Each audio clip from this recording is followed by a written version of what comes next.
Welcome back to Where You Live with Gene and Tony. We are broadcasting live from the Concierge Landscape Studios in Eagan. I'm broadcasting from the Extreme Exteriors mobile unit. However, it's not powered by Skype today. No, it's powered by Quest, probably. By Quest, yes. Or CenturyLink, I guess. And we are, if you're just joining us, we're talking about some of the issues that is a growing concern about smoking in a homeowners association. Do you think that that's right? Do you think that there ought to be just an entire prohibition or ban on any kind of smoking inside a unit, or are you someone that says, no, that's my home, that's my castle, I have a right and I should not have a fundamental right of what I do in my own home taken away from me? I know people are probably pretty heated and passionate about this, but we'd love to hear from you. Tony, give people the number that they can call in. Call us at 651-289-4488, 651-289-4488, or email Gene, Gene, at ncmgi.com. Yeah. Now, we were talking about what's been going on in New York, and, of course, we've seen some of that happen here in Minnesota. We first had restaurants, I think was that back in 2005 maybe, that finally became all non-smoking. Yeah, I don't remember the year. Right? I don't remember the year. And then that has gone on now to a number of municipalities, so that, for example, I know not every municipality, but some like Edina, for example, even if you're on their public golf course, or I think it's now considered a non-smoking outdoors. Okay. And then now you have that beginning to take place in, of course, I think apartment buildings for a number of years have been non-smoking, right? Tony? Well, maybe. A lot of apartment buildings are considering converting to non-smoking buildings, and that's based on public pressure and on the pressure of their customers. Renters don't want to live next door to smokers necessarily either. So many investors and landlords are converting their buildings to non-smoking. But that's a kind of a different issue, wouldn't you agree? Because it is, because now then you're talking about fair market. The decision's up to the owner of the building, and it's a business decision. That's much different than in a homeowners association where each member owns their own home. Yeah, and so that's where it gets to be tough. And where it gets tough in this whole argument is that, let's say the association decides to become non-smoking. And I guess we would have to say that if you live in an association, you agreed from the get-go, did you not, to say that I will abide by the governing documents of the association. And if a certain majority of homeowners come together and institute a prohibition, then that would be something that would have to prevail. So let me ask you this, Gene. Do you see this as a matter of a board passing a rule saying from this date forward, no smoking is allowed in our community? Or do you see it as a fundamental change to the governing documents? Most governing documents are silent on the issue of smoking. Yeah, I think that when you're talking about something that I do think is a fundamental right, it's interesting in this news article at one point the writer says smoking has long been identified with personal rights, probably because of cigarette manufacturers' efforts to cast smoking as a rights issue. Well, it is a rights issue. I don't know, when you're prohibiting anybody from something, whether it be drinking, alcohol like we did in our country a number of years ago, or smoking, yes, we are talking about taking away fundamental rights. My preference would be, Tony, is that first of all, I don't know that I would like to see a statewide law that says smoking is just going to be prohibited everywhere. Okay? In multifamily housing. in every place and in every situation. I think that it is much better to allow the market to decide. I agree, or an individual community, like a homeowners association, to make the decision for themselves. Yeah, I agree. Yeah, I have a disagreement with you, though, Gene. I don't see smoking as a fundamental right. I go back to my example of, what if I want to set my living room on fire?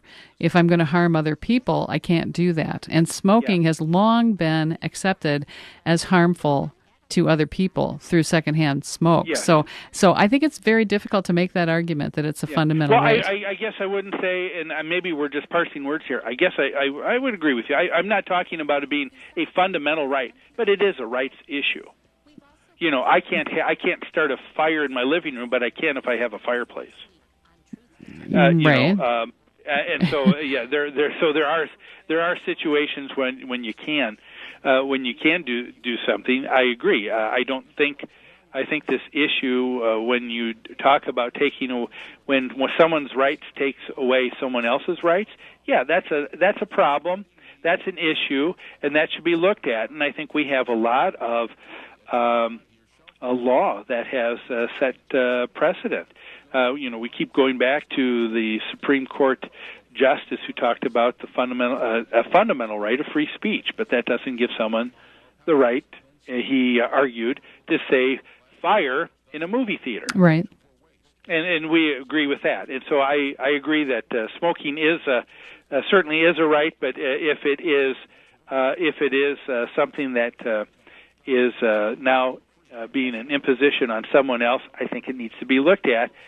What I think needs to happen, though, and tell me if you agree with this or not, Tony, and that is, I think it would be much better, instead of just saying that there's going to be a total prohibition, or we're going to just allow it to take place, and whatever consequences may come tough, how about trying to work something out between two folks, between two neighbors?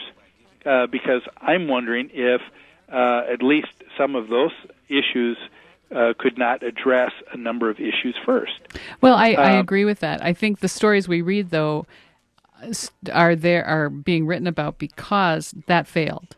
Trying to work out with a neighbor addicted to nicotine doesn't work out very often, I don't think. Okay. Well, I'm wondering if there is still a possibility for things to be worked out. I mean, you mentioned a couple of things that can be looked at. The association or management company to take a look at light sockets, plumbing access from one unit to another. That's where smoke and other things may travel. Things can be done to block and those things to tighten it up so that it doesn't get in. It might another thing might be putting in a special air exhaust system, in the smoker's unit so that things can exhaust out. There's also things with air cleaning units that also helps in reducing smoke and particulate matter.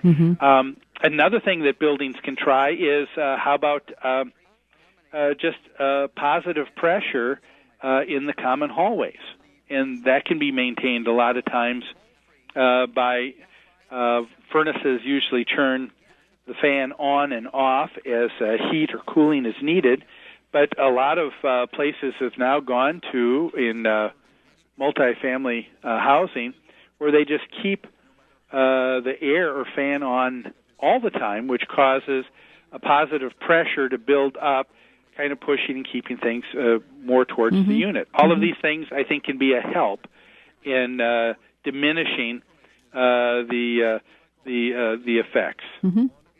I agree, so I think those are positive things. And I think if a community decides they want to protect smokers and allow smokers to continue smoking, then definitely there's steps they can take to try and mitigate the harm that the secondhand smoke is causing.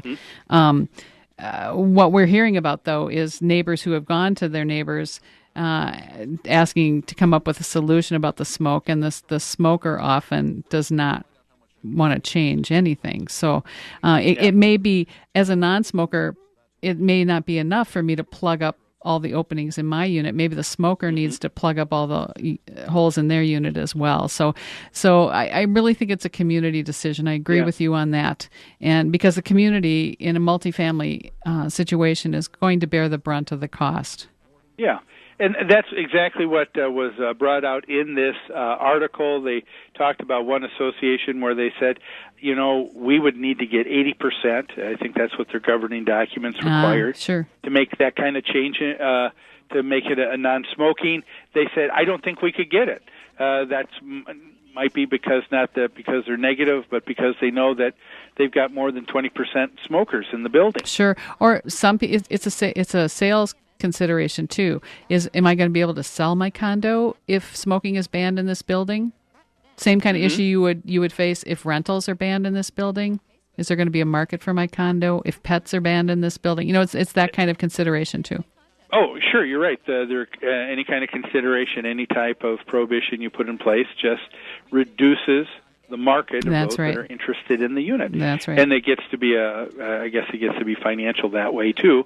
I do like the idea of an association making that rule as opposed to the state. I would certainly agree with the association being involved, and if there is an onus, perhaps the onus being placed on the smokers versus the non-smokers. But did you answer my question? Did you answer my earlier question? Is this a matter that has to be addressed by amending the governing documents, or can a board just pass a rule about this? I think it has to be. I think it should be done by amending the documents. Yeah, I agree. It's that important. And if an association does that, I think they're going to need to take a look at probably some grandfathering provision. Yeah. Because obviously people bought knowing that that was a freedom that they had, and now to change something like that, I think that is that's probably not right. So I think that you might have a grandfather provision, just like people do with pets, as a way of getting to a point where the building goes totally smoke-free. There is an organization with help available if communities wish to transition into a no-smoking community, but I'll be darned, I didn't bring their pamphlet with me this Sunday. I think I've carried it with me every Sunday for the last 3 years, but I don't have it anymore. Do you remember the name of that organization that publishes the pamphlet, Gene? No, I don't, but you know what? We're going to have to bring that up first thing on next week's show. There you go. I'll bring the information next week. Yeah. But in the meantime, again, folks, as is the case with any issue you have with your homeowner association, I think a person goes a lot further if they don't just come down demanding, being angry with the association, saying, I demand and I have these rights. But instead, in a homeowners association, you need to work things out, just like the previous story with the pig. Someone where it said animals aren't allowed, someone wants animals, and now they're trying to get signatures and a petition to sign to move forward. And I think it would be better served, any association, if they take a look at this issue, getting all their homeowners involved, don't you think, Tony, as opposed to just making a quick decision? I agree. Yeah. Well, let's take another break. When we come back, we've got this next story. A man was awarded $400,000 because of a botched condo renovation, and the issue was the contractor and the board president are the same person. We want to talk about that and so much more in your calls, 651-289-4488. We'll be back after this.